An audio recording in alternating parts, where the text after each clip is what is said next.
One in 5 adults experience mental illness each year. And during this Mental Health Awareness Month, we're taking a closer look at exactly what that means. 5 News reporter Claire Everbach is joining us live. Claire, doctors say mental health awareness is essential for everyone. Good morning.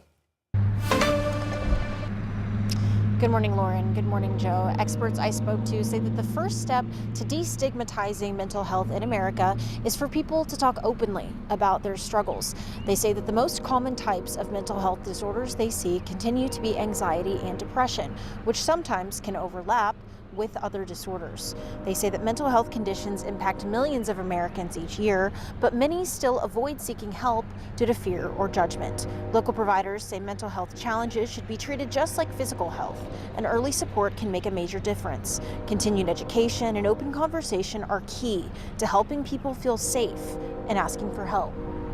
And stepping forward and saying, hey, I'm struggling is not a sign of weakness. And I think a lot of our stigma still says, oh, well, there's something wrong with you, or, oh, you're just not tough enough to handle it. That's not true. And so being able to step forward and say, hey, I'm really struggling with this, that's a sign of strength. And that's a huge sign of strength.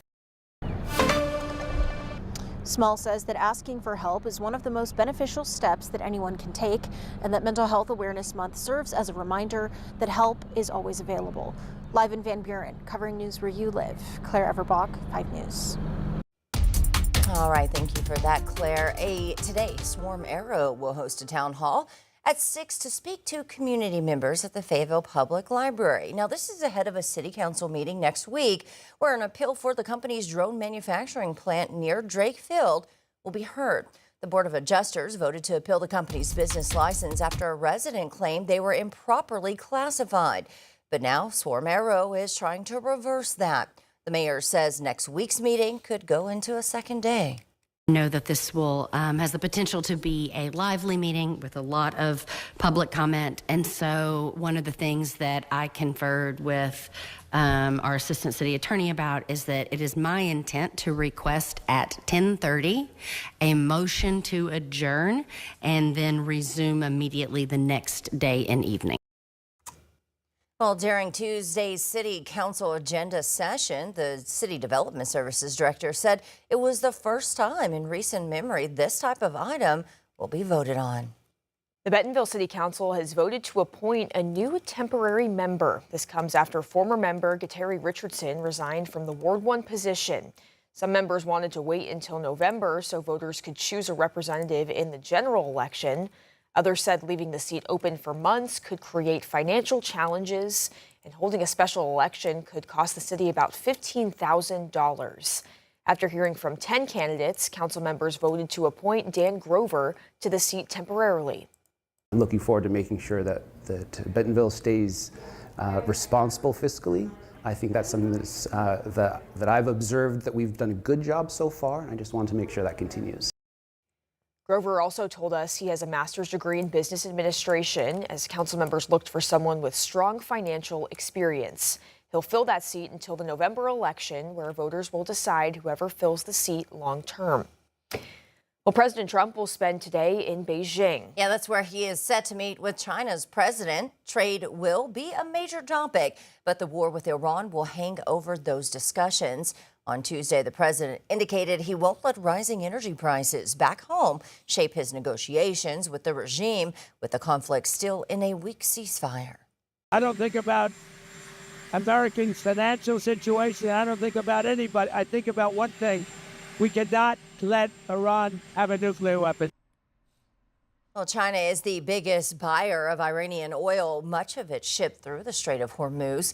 The shipping is now disrupted, with hundreds of commercial vessels caught amid the conflict and a U.S. military blockade. The president says he's bringing top tech CEOs to push China to, quote, open up its economy.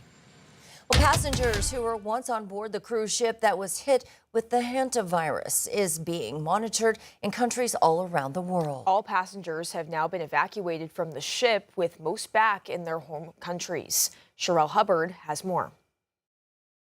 A global effort to repatriate all the passengers from the MV Hondias cruise ship is underway after all the passengers and some of the crew have been evacuated from the vessel. In the United States, 18 people have made it back home and are under medical monitoring at healthcare facilities. One travel vlogger is documenting his journey inside of a quarantine unit in Nebraska. Good morning, everyone. It is my second day here at the National Quarantine Unit in Omaha, Nebraska, and I just wanted to give you a little tour of my room. Here's my thermometer for temperature checks during the day. I have a stationary bike for exercise. There's no indication that Jake Rosemarin has tested positive for hantavirus. He said in his social post he's, quote, okay and feeling well. He's one of the lucky ones. One doctor who cared for people on the ship has tested positive. He's asymptomatic but is being held in the biocontainment unit. They're in full hazmat gear or proper protective gear,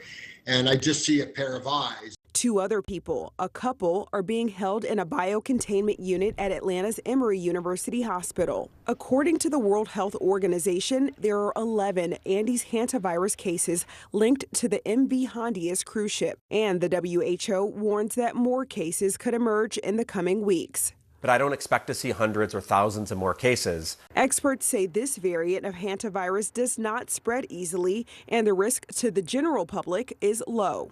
I'm Sherelle Hubbard reporting. According to the World Health Organization, at least 3 people have died from the current hantavirus outbreak.